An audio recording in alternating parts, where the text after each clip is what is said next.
नमस्कार दोस्तों, स्वागत है आपका हमारे चैनल द सूत्रधार पर। द सूत्रधार पर हम सुन रहे हैं रेत की मछली। तो इसी क्रम में आज सुनेंगे रेत की मछली का 7वां भाग। आइए आरंभ करते हैं। कोई और समय होता तो लौटने पर अपनी फूलबगिया की जो हालत थी उसे देखकर मैं रो पड़ती। कितने ही अच्छे अच्छे पौधे मुरझा गए थे, पत्तियों पर धूल जमी हुई थी और ना जाने कितनी तरह की फालतू झाड़ियां बेतरतीबी से उग आई थी।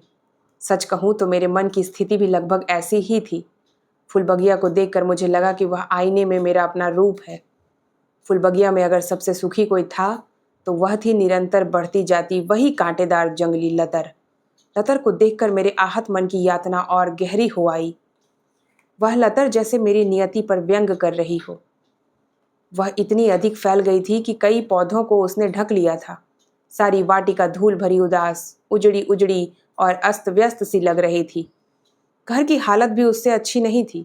मन जाने कैसा हो रहा था कि बिना किसी और ध्यान दिए यात्रा की थकावट की उपेक्षा करके मैं घर को संवारने में जुट गई। 4-5 घंटों के अनवरत परिश्रम के बाद घर की हालत कुछ सुधर आई। इस बीच मैं नहीं जानती शोभन कहाँ व्यस्त रहे थे। हो सकता है उन्हें अब तक मेरी याद ही ना आई हो। सहसा मेरे निकट आकर अतिशय भावुकता दिखाते हुए बोले, अरे, तुम अभी तक काम में जुटी हो? इतने दूर के सफर से थक कर आई हो, तुम्हें तो आराम करना चाहिए था। छोड़ो ये सब। एकाएक इतनी उदारता दिखाई जाने पर अविश्वास की कोई गुंजाइश नहीं थी।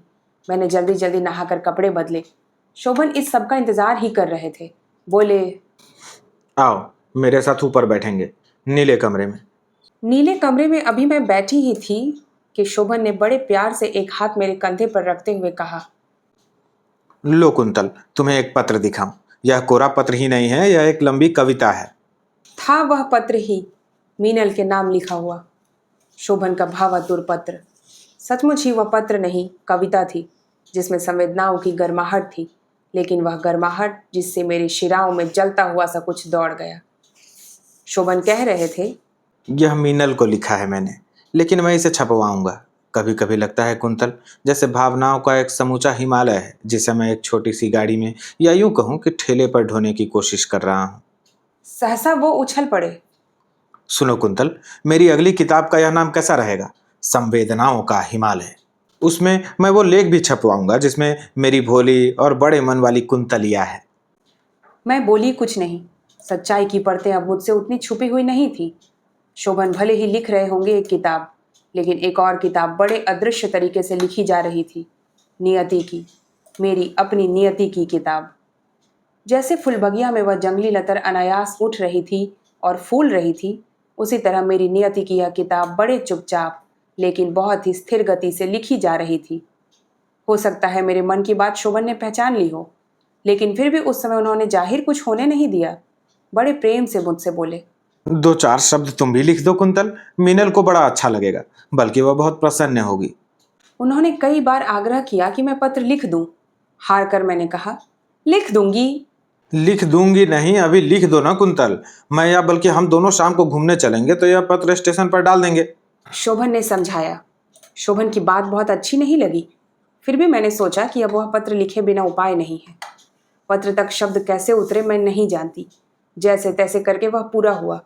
मुझे ऐसा लग रहा था कि जैसे शोभन मुझसे ही फुलबगिया की वह जंगली लतर सींचने के लिए कह रहे हैं और मेरे हाथ यांत्रिक गति से उसे संवार रहे हों, सींच रहे हों और पाल रहे हों। कहीं कोई दर्द अपने को पालता है? अगर हाँ, तो उसका उदाहरण मैं हूँ। मैं, कुंतल। स्वास्थ्य अच्छा नहीं था। पेट में शोभन की संतान और आत्मा में शोभन का प्रत्याख्यान किए हुए मैं अपने स्वास्थ्य से जूझ रही थी। स्वास्थ्य गिरता जा रहा था। मतली आती तो लगता जैसे सारा शरीर किसी ने निचोड़ लिया है। दर्द का हिमालय ढोने का वह क्रम अटूट हो गया था। दिन में शोभन पत्र लिखते, उसके बचे हुए हिस्से पर मेरे हस्ताक्षर हो जाते और शाम को शोभन कहते, चलो कुंतल, थोड़ा टहल लें। टहलने से तुम्हारा स्वास्थ्य अच्छा रहेगा। वह टहलना भी अजीब था। रोज चले हुए रास्ते पर ही बार बार चलना होता था और वह रास्ता फुलबगिया से शुरू होकर रेलवे स्टेशन पर लगे हुए एक लेटर बॉक्स तक जाता था और वहां से वह रास्ता ज्यों का त्यों वापस आ जाता था। पत्र लिखना और उसे स्टेशन के लेटर बॉक्स में डालना और पत्र के उत्तर का इंतजार और फिर पत्र, फिर पत्र। फुलबगिया की जंगली लतर का दूसरा नाम हो सकता है पत्रों का एक सिलसिला या एक और नाम ढोया जाने वाला दर्द का हिमालय। ओह, मेरे सिर से टकरा क्यों नहीं जाता वह हिमालय। मेरे चारों ओर फाड़े गए खाली लिफाफे, लिख लिख कर भरे गए पन्ने और काट काट कर लिखे गए अक्षर इस तरह मंडराते हैं जैसे किसी मरते हुए बेबस पशु पर जंगली पक्षी मंडरा रहे हों। हर आने जाने वाले पत्र पर लगातार लगती हुई डाक खाने की मोहर जैसे लगातार मेरे माथे के अंदर बजती है। ठक ठक ठक। डॉक्टर ने जांच की और बताया कि मुझे एनीमिया है और बहुत ज़्यादा कमजोरी है। रक्तचाप बहुत कम है। वहां से लौटी और फुलबगिया से होकर गुजर रही थी तो मेरी दृष्टि उसी जंगली लतर पर पड़ी। जाने कैसे मुझे लगा वह कोई प्राणी है जिसका रक्तचाप बिल्कुल ठीक है और स्वास्थ्य बहुत अच्छा है, और वह बड़े व्यंग से मुझे देखकर मुस्कुरा रही है। मुझे अपने पैरों में कंपन महसूस हुआ, माथे पर पसीना झलक आया और इतनी अधिक कमजोरी महसूस हुई कि लगा दरवाजे के अंदर जाते जाते मैं गिर जाऊंगी। किसी तरह मैंने शोभन से कहा। वे सहारा देकर अंदर ले गए, मुझे पलंग तक ले जाकर बोले, अच्छा कुंतल, मुझे तो यूनिवर्सिटी जाने को देर हो रही है। मैं लौटते में दवा लेता आऊँगा। और हाँ देखो, शायद मिनल का कोई पत्र या तार आ जाए। वह आए तो सावधानी से रख लेना। यह कहकर वह व्यस्त से ऊपर चले गए। शोभन चले गए। वे वैसे भी वहां थे, यह अनुभव करने में मुझे कठिनाई ही हो रही थी। मन स्वस्थ नहीं था, इसलिए ज्यादा कुछ सोचने की इच्छा नहीं हुई। उनकी वे पंक्तियां एक बार चेतना पर तैर गईं। रक्त कमल के बिना क्या होगा, उसे मुरझाने से बचाने के लिए मैं अपना सर्वस्व लगा दूंगा। किसका सर्वस्व? शोभन का या कुंतल का? शाम को फिर वही आग्रह। उन्होंने बड़ी लगन से 2 पृष्ठों का पत्र मीनल के लिए लिख डाला था। सारे दिन की घुटन क्षण भर में मेरे ऊपर घिर आई। सुबह मेरा स्वास्थ्य इतना खराब था, लेकिन कितने सहज ढंग से शोभन ने कह दिया कि उन्हें यूनिवर्सिटी जाना है। यही नहीं, ऐसे समय में भी उन्हें यह नहीं भूला कि मीनल का पत्र आ सकता है जिसे सहेज कर रखना होगा। मुझे ऐसा अनुभव हुआ जैसे मैं फुलबगिया की एक ऐसी पौधा हूं जिसे शोभन ने एक किनारे कर दिया है और फुलबगिया में कांटेदार जंगली लतर फैला दी है। यहाँ तक कि यूनिवर्सिटी से लौटने के बाद भी उन्होंने स्वास्थ्य के बारे में कुछ पूछने के बजाय मीनल के पत्र के बारे में ही जिज्ञासा की थी।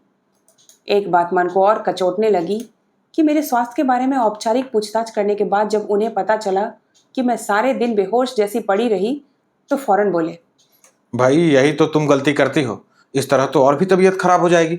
जरा सा उठो, घूमो फिरो, ताकि मन तो बहल जाए। उनकी इस बात में जो कुछ छुपा हुआ था उसे मैं पहचान गई। दरअसल वे स्टेशन तक जाना चाहते थे, ताजा पत्र मीनल को डालने के लिए, लेकिन अकेले जाने का साहस नहीं हो रहा था। घुटन इतनी ज्यादा हो रही थी कि लग रहा था जैसे सिर फट जाएगा। किसी तरह अपने आप पर जोर डालकर मैं उठी। ऐसा लग रहा था कि पांव स्थिर नहीं होंगे, लेकिन फिर भी मैंने अपने आप को साध लिया। एक यातना अगर दूर नहीं हो सकती तो दूसरी यातना से बचने का उपाय करना भी बेकार है, मैंने सोचा। घर से अभी थोड़ी ही दूर आए थे कि शोभन ने कहा, पहले स्टेशन चलते हैं, वहां पत्र डाल दें, फिर घूमेंगे। इस बात से असहमति जाहिर करने की इच्छा मेरे मन में पैदा होती भी तो मैं उसे दबा देती। हाँ, स्टेशन पर खत डालने के बाद मैंने कहा कि अब सीधे घर ही लौट जाना चाहिए। शोभन ने किंचित आश्चर्य से मेरी ओर देखा और अनमने से होकर बोले, क्यों? मैंने उस क्यों का उत्तर नहीं दिया, केवल घर की ओर लौट चली। उत्तर हो भी क्या सकता था। एक बार सोचा कि सब कुछ कह दूं, लेकिन और साहस नहीं हुआ। आज सोचती हूं कि मेरी वह भीरुता ही मेरा दुर्भाग्य है। अगर उस दिन सत्य कह देने का साहस बटोर लिया होता तो हो सकता है कि वहां से जिस दिशा में मुझे बहना पड़ा वह दिशा थोड़ी सी बदल ही जाती। लौटते लौटते मैंने यह भी महसूस किया कि शोभन जैसे वहां नहीं है, होकर भी कहीं और हैं। वहां होने की अब उन्हें चिंता भी नहीं रह गई थी। मन बहुत दुखी हो आया। शाम का अंधेरा घिर आया था, लेकिन मन के अंदर उससे भी ज्यादा अंधेरा था। घर पहुंची, किसी तरह हाथ बढ़ाकर फुलबगिया का छोटा सा फाटक खोला। मैं किसी तरह जल्दी से जल्दी कमरे में पहुंच जाना चाहती थी। मकान के दरवाजे तक पहुंचते पहुंचते बुरी तरह पैर लड़खड़ा गए। दरवाजे की चौखट थाम कर अपने को किसी तरह साधा। आंखों के आगे अंधेरा छा रहा था कि कातर होकर मैंने शोभन की ओर देखा, सहारे के लिए, आश्वासन के लिए। शोभन सचमुच वहां नहीं थे। दरवाजे से थोड़ा दूर दीवार पर लटके हुए जापानी शिल्प के छोटे से लेटर बॉक्स के पास खड़े हुए जल्दी जल्दी कोई लिफाफा फाड़ रहे थे। आंखों के आगे उतरा हुआ अंधेरा और अधिक न हो जाए, इसलिए मैंने उधर से आंखें हटा ली और मन को पक्का करके अंदर आ गई। बहुत देर बाद शोभन के जूतों की आवाज़ सुनाई दी। हो सकता है बहुत देर भी ना हुई हो और मन की यातनाओं के कारण ही उतना समय कई गुना भारी हो गया हो। आते आते शोभन ने आवाज़ दी, कुंतल, कहाँ हो कुंतल? अरे तुम यहाँ हो? देखो ना, वही हुआ। मैं तुमसे कह रहा था ना कि तुम भी मिनल को 4 पंक्तियां लिख दिया करो। पिछले खत में तुमने नहीं लिखा था। मिनल ने बहुत शिकायत की है। लो, पढ़ लो ये खत। बस अब और नहीं सहा जा सकता। मेरे सारे शरीर में जैसे उत्तेजना की सुइयां सी चुभने लगी। आवेश से मैं कांप उठी। मैंने कराह कर कहा, अब नहीं होगा शोभन, अब और ज्यादा नहीं हो सकता है। मैं नहीं लिख सकती खत, आगे भी नहीं लिखूंगी। अब ठीक ठीक याद नहीं कि आवेश के ज्वार में मैंने क्या क्या कहा था। शोभन ने क्या उत्तर दिया था यह भी मुझे याद नहीं। हाँ, इतना मुझे याद है कि मेरे देखते देखते वे उठे थे और छोटी सी मेज पर रखे हुए पीतल के गुलदस्ते को उठाकर पूरे बल से अपने सिर पर पटक लिया था। मैं एकदम सन्न रह गई। देखते देखते शोभन की कनपट्टी से होकर सुर्ख रक्त की एक धार कुर्ते पर आ गिरी। रक्त देखकर अनायास मेरे कंठ से एक चीख निकल गई। एक झटके से मैं उठी, लेकिन आंखों के आगे एकदम अंधेरा छा गया और चेतना टूट गई। थोड़ी देर बाद जब मुझे होश आया तो मैंने देखा कि शोभन की माँ मेरा सिर अपनी गोद में लिए बैठी थी और शोभन कह रहे थे कि वे ऊपर से कुछ उतार रहे थे कि अचानक उनके ऊपर फूलदान गिर गया और चोट आ गई। इससे आगे अधिक कोई बात नहीं हुई। माँ के कहने पर वे पड़ोस के डॉक्टर से पट्टी बंधवा आए। बोले कुछ नहीं।